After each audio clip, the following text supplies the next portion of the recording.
Good day, everyone. Thank you for joining us today on Nigeria Today Live and on this segment's Tech and Gadget Corner. My name is Olusegun Olabode Ajakai, and thank you also for joining me today on Galaxy TV.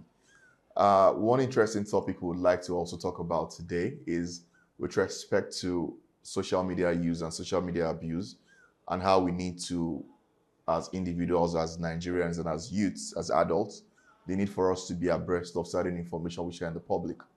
And if you will agree with me that social media is now part of our everyday life, it has become part of our daily activity.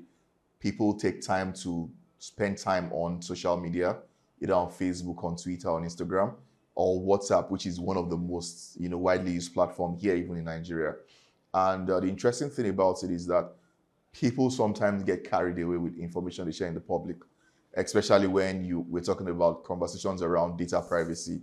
They need to be abreast that information you share in the public can actually be used against you.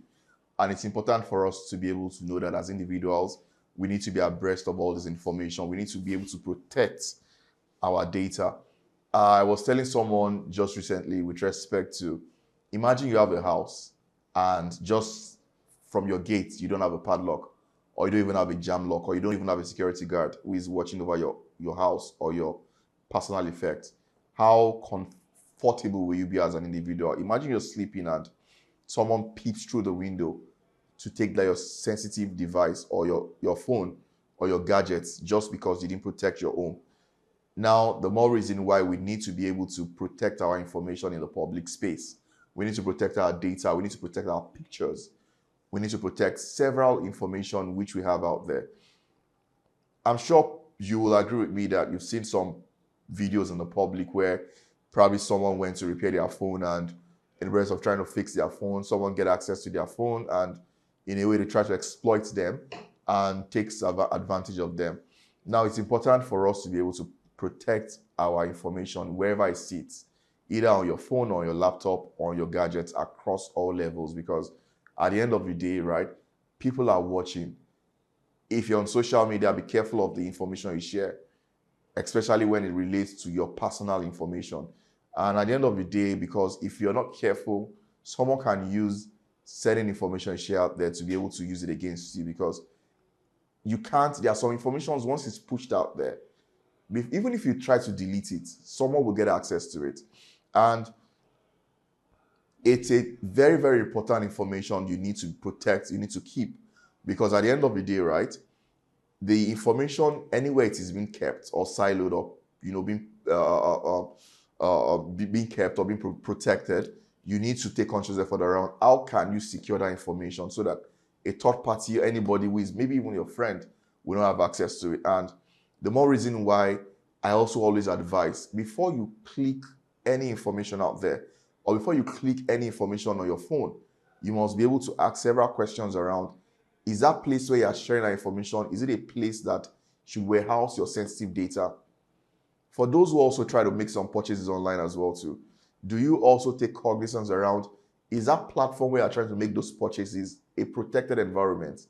Now, there's a particular pane on a website where you can actually check if the website is a secured website.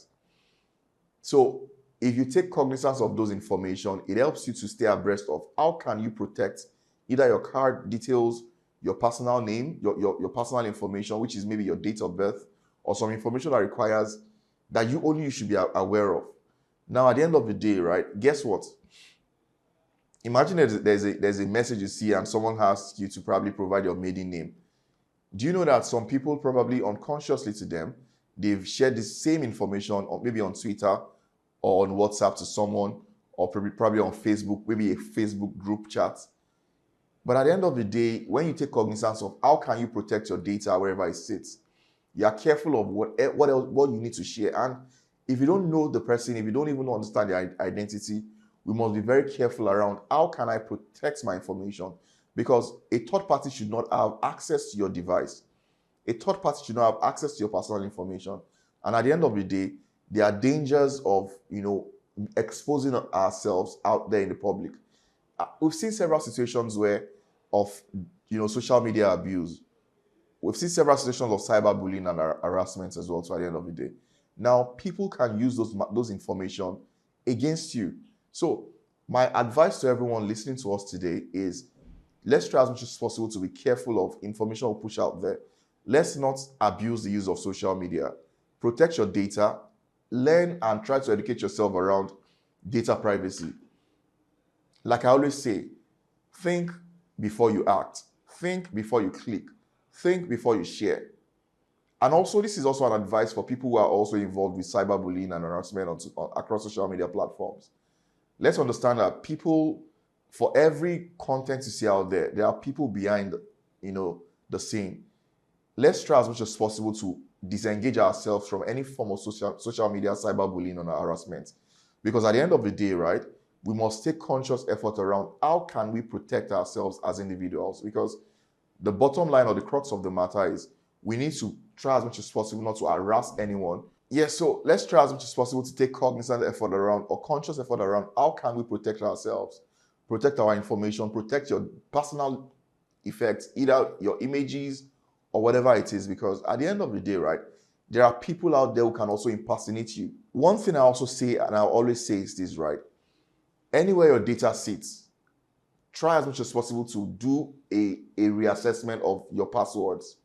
For instance, if you either using a Google or a Gmail account or whatever email account you're using, if you save your password on a particular device, let's try as much as possible to go back again to do like a review of all your passwords. Now, for those who are Google Gmail users, if you go to settings on Google, if you're accessing your email from your laptop, go to settings, you'll see passwords. All the passwords you've saved on that particular device, you'll see have a list of all the passwords. Now you can actually get access to see compromised passwords or compromised information within that platform. So let's try as much as possible to take conscious effort around how can we assess the passwords we've pushed out there, which password has been compromised, and anywhere your password sits. Let's try as much as possible if we can change those passwords and update our information so that we are abreast of protecting our information and protecting our data wherever it sits. Thank you for watching us today. I hope that you will join us same time during the next segment. Thank you all for joining, and we look forward to having you watch us. Feel free to comment or drop a comment around how you engage, or if you've been engaged within or had any altercation with respect to cyberbullying, or you've had a personal story or a personal issue around how your data was exposed within the social media space. Follow us live on Galaxy TV and watch us across all our social media platforms at Galaxy TV. My name once again is Olusegun Olabode Ajakai. Follow me on LinkedIn and on Twitter at Bode of Lagos. Thank you for watching us today. Do have a wonderful day.